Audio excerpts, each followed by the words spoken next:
Orang yang bijak adalah orang yang mampu berpikiran sejauh mata memandang ke hadapan untuk menilai dan juga melihat apakah yang bakal berlaku dan juga apakah perancangan yang bakal dibuat pada masa Anwar Makarim yang dilantik sebagai Menteri Pendidikan dan Kebudayaan Indonesia. Jadi, Assalamualaikum warahmatullahi wabarakatuh.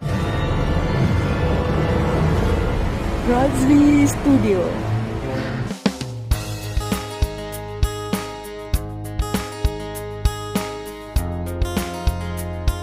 Kembali lagi bersama Razli Studio. Bagi Anda yang pertama kali di channel ini, saya ucapkan selamat datang, welcome to my YouTube channel. Selamat bergabung di channel ini.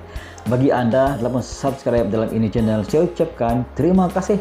Salam persahabatan, salam perdamaian, salam sejahtera kepada Anda yang tengah menonton video dalam ini channel. Sebagai informasi, Razli Studio berasal daripada Sabah, Malaysia dan lebih kepada konten video reaction, guys. Dan pada kali ini, Razli Studio tertarik dengan satu video yang berjudul Dari Harvard ke Kabinet Menaiki Gojek. Ada apa ini, guys? Dan sebelum itu, video ini dapat daripada channel ML Studio.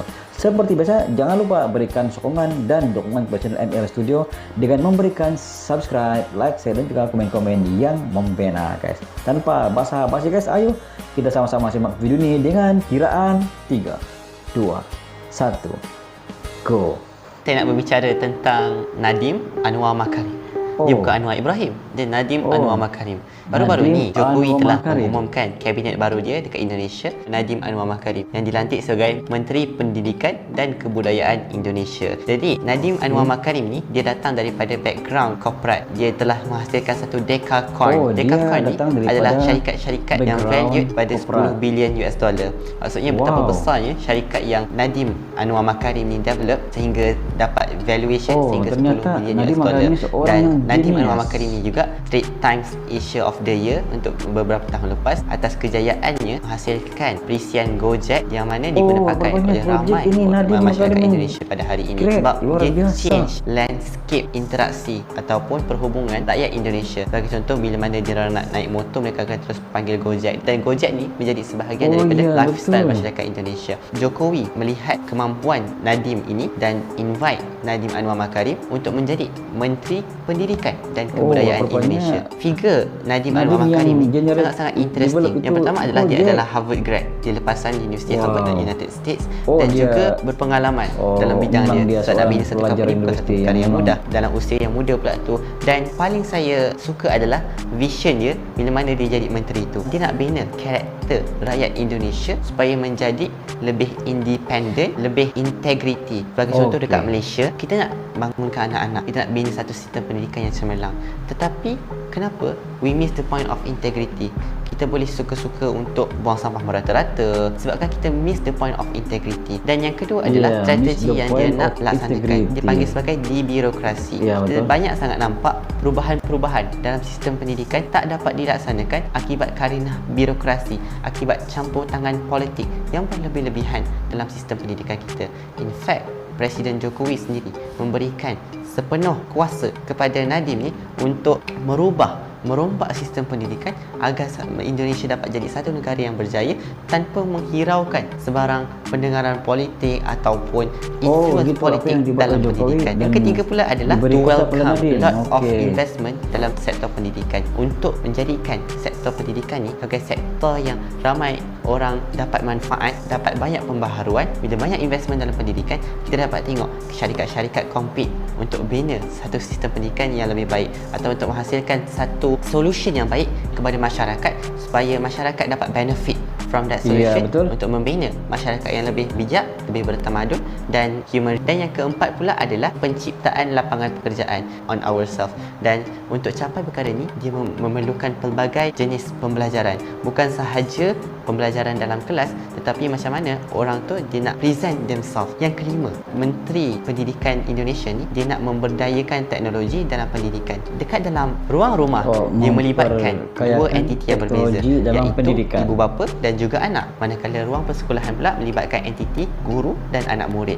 Dan dia sebagai menteri, dia tak nak teknologi yang kita ada replace peranan ibu bapa untuk mendidik anak peranan guru untuk mendidik anak. Teknologi boleh ada, tetapi sebagai spice up untuk menjadikan pendidikan tu lebih menarik, lebih inovatif. Orang-orang kaya dekat dunia ni, billionaire dekat dunia ni. Sebagai contoh, kalau saya tak silap, anak kepada Warren Buffett. Warren Buffett dia tak hantar anak dia dekat sekolah-sekolah yang high tech, banyak akses kepada teknologi. Instead, dia hantar anak dia kat Waldorf School dekat US. Sebab apa? Waldorf School ni adalah sekolah yang bergerak secara konservatif, low access kepada teknologi, dan betul. Most of the things that they do semuanya menggunakan apa yang ada kat dalam environment dia. Sebab ada orang ada akses terhadap teknologi, ada orang tak ada akses terhadap teknologi. Kita nak bina satu sistem pendidikan yang inklusif, which is semua orang dapat merasa. Jadi selamat maju jaya kepada Menteri Nadiem Anwar Makarim, dan semoga Indonesia dapat maju ke hadapan, dan dalam masa yang sama Malaysia juga dapat berada di tahap yang setanding dengan Indonesia sama-sama pada satu hari nanti, insya-Allah. Terbaik guys, Nadiem Anwar Makarim. Demikianlah video daripada channel ML Studio guys. Dalam video ini menceritakan tentang siapa itu Nadiem Anwar Makarim. Dia merupakan seorang Menteri Pendidikan Indonesia yang datang daripada background korporat guys. Nadiem Makarim juga merupakan orang yang bertanggung jawab dan develop perisian Gojek yang sangat popular di Indonesia guys. Baru hari ini saya mengetahui bahawa rupanya Gojek yang paling popular di Indonesia itu didevelop oleh Nadiem Makarim guys. Ini satu ideologi pada saya yang sungguh luar biasa dan memberi impak yang sangat bagus dan juga memberi kesan positif kepada seluruh Indonesia guys. Bermakna ideologi yang diterapkan oleh Nadiem Makarim ini kepada warga Indonesia mempunyai kelebihan dan juga kebaikan dalam pelbagai aspek dari segi landscape ekonomi Indonesia guys. Nadiem Makarim selepas dia masuk dalam arena politik di Indonesia banyak mengubah landscape ekonomi di Indonesia guys. Kerana kebijakan Nadiem Makarim ini yang membuatkan Jokowi sangat tertarik dengan Nadiem Makarim, sehingga Jokowi invite Nadiem Makarim masuk dalam kabinet Indonesia dan dilantik menjadi Menteri Pendidikan Indonesia guys. Kenapa Jokowi sanggup invite Nadiem Makarim? Kerana dia melihat Nadiem Makarim ini walaupun dia orang yang masih muda pada waktu itu, namun dia mempunyai pandangan dan juga pemikiran yang sangat tajam untuk membina hala tuju warga Indonesia pada masa akan datang guys.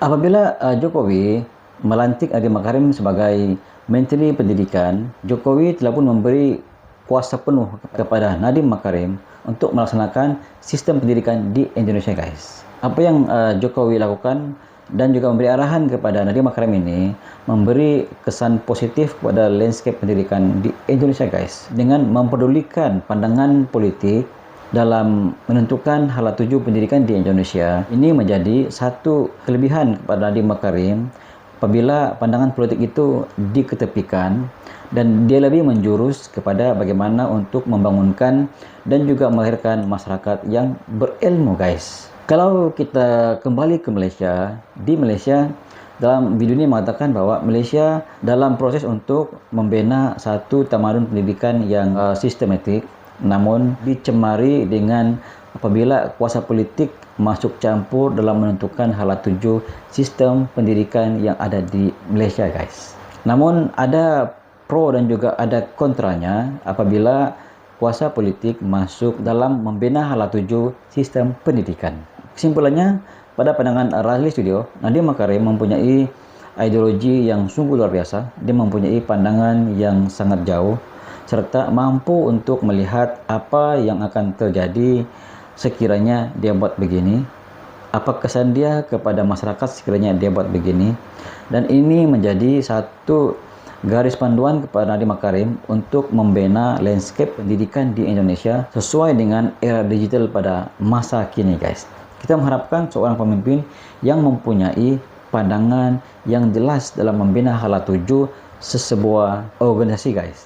Itulah yang dibuat oleh Nadiem Makarim, yang mana matlamatnya adalah melahirkan warga Indonesia yang mempunyai pendidikan dan juga berpengetahuan guys.